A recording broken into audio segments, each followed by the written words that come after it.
In this video, we'll be learning about translation.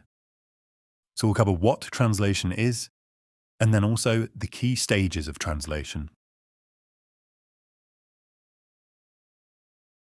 If we start with what translation is a key part of the protein synthesis process, which is just the process by which our cells make proteins. There are two stages of protein synthesis.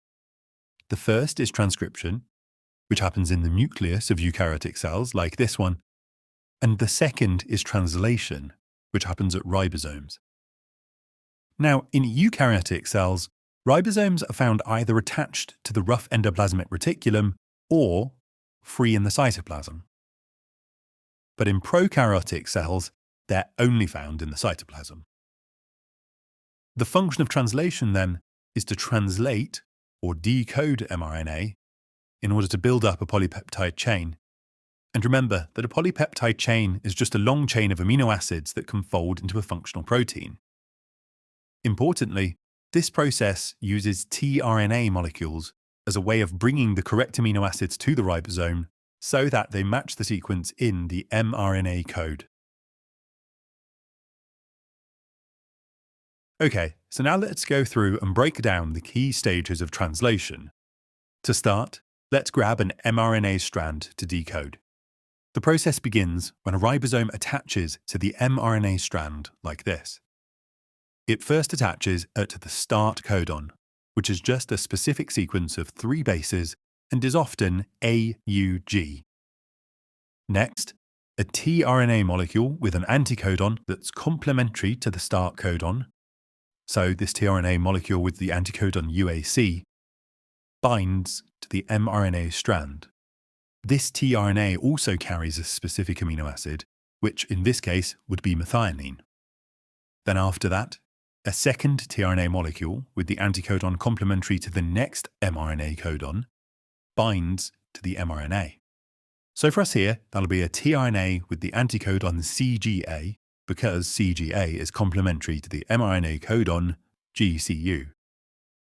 Just like the first one though, this second tRNA also carries another specific amino acid.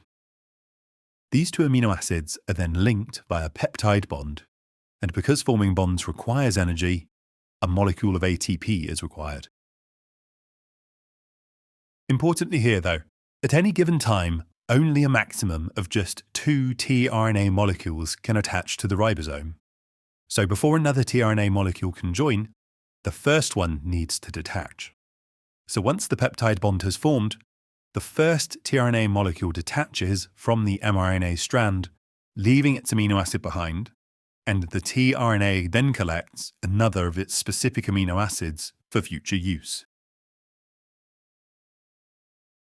The ribosome then moves along the mRNA strand to the next codon, allowing the next tRNA molecule to bind to it, and this means a third amino acid then gets added to the chain. This process of adding amino acids continues on, and this elongates the polypeptide chain until the ribosome reaches a stop codon on the mRNA strand. A stop codon is this codon that doesn't code for an amino acid, and it instead signals the end of the translation process.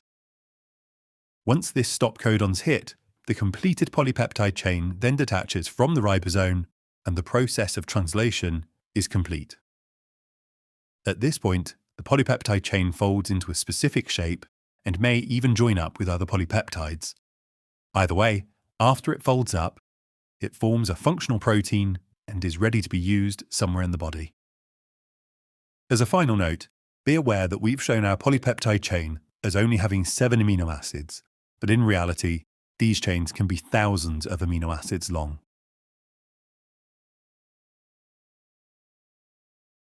If you haven't heard yet, you can find all of our videos on our website, cognito.org. You'll also find questions, flashcards, exam-style questions, and past papers. And we track all of your progress so that you always know what to study next. So sign up for free by clicking here, or browse our playlist here on YouTube.